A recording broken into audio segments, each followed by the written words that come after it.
So our topic is ensembles for class imbalance problems in various domains. So our project focuses on data imbalance when it comes to machine learning. As a lot of us would have experience in our time dealing with machine learning, we would have come across data that had highly imbalanced data where positive class dominate over the negative class, and that usually leads to skewed results when training a machine learning model.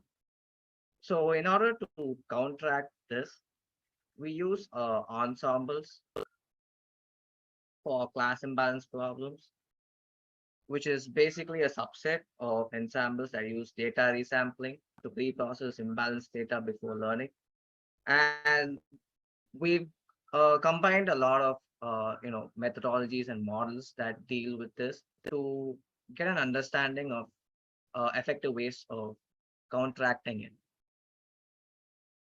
So the data that we've collected from Kaggle uh, can be seen below, and the data imbalance is also visible very clearly over here, where this is a case of software defects data set, and the positive class is dominating over the negative class, and the same with another data set called heart failure and water portability, distribution of diseases, and distribution of drinkable or not drinkable, yeah, or relationship basically. So these are data sets from various domains basically, and we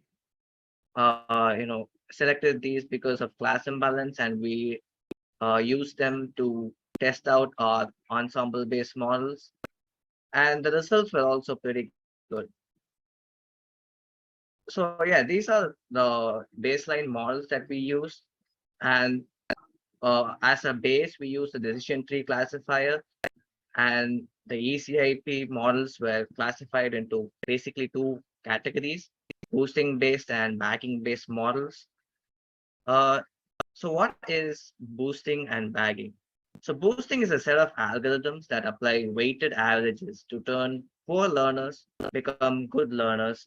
And in contrast, bagging, on the other hand, uh, bagging basically stands for bootstrap aggregation, and it's a pretty basic approach, but it's still effective, and it's basically applied to high variance machine learning systems such as decision trees and uh, random forest classifiers, etc.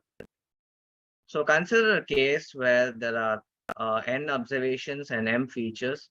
A sample from each observation is selected randomly with replacement or bootstrapping, and a subset of features is selected to create a model with a sample of observations and a subset of features.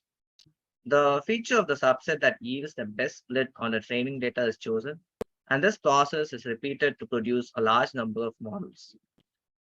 So, now that we've covered what boosting and bagging are, let us go into what, the models that we've used based on these methods are. So first up is ADA boost, and ADA boost is a boosting technique. The technique's main focus is on difficult to understand cases. The complete dataset is presented to each classifier sequentially at the start of the learning phase, with identical weights assigned to all of the instances. So in each iteration, the algorithm's main attention is on the cases that are difficult to classify, which are correctly categorized in succeeding iterations. And next up is Smooth Boost. And so what it is a blending of Smooth and ADA Boost in a single combined instance. With the aid of Smooth, uh, synthetic instances are produced in Smooth Boost to oversample the minority class with each round of boosting. So when used on a imbalanced data set, each poor learner receives balanced material in this manner.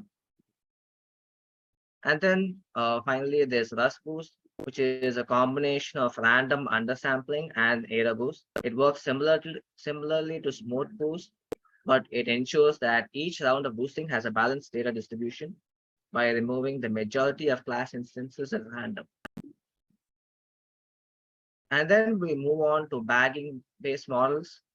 And there's just two types, overbagging and underbagging.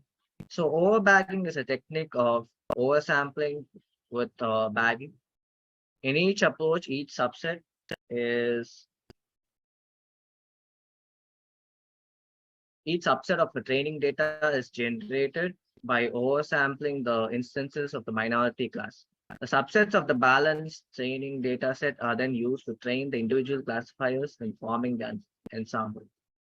And then we have underbagging, and this is a combination of undersampling and bagging. Each classifier in the ensemble is built iteratively from a subset, and a balanced training data set object obtained via undersampling.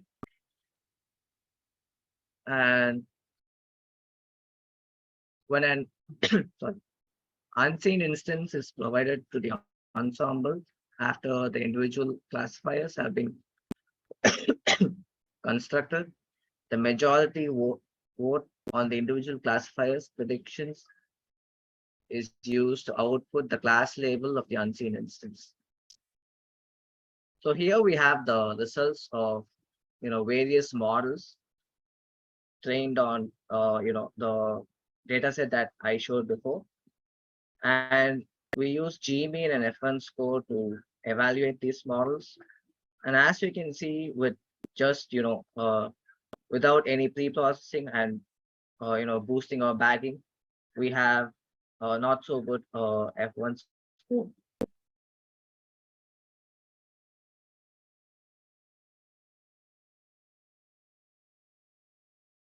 But with bagging and boosting and all of the pre-processing done, we have better results over here.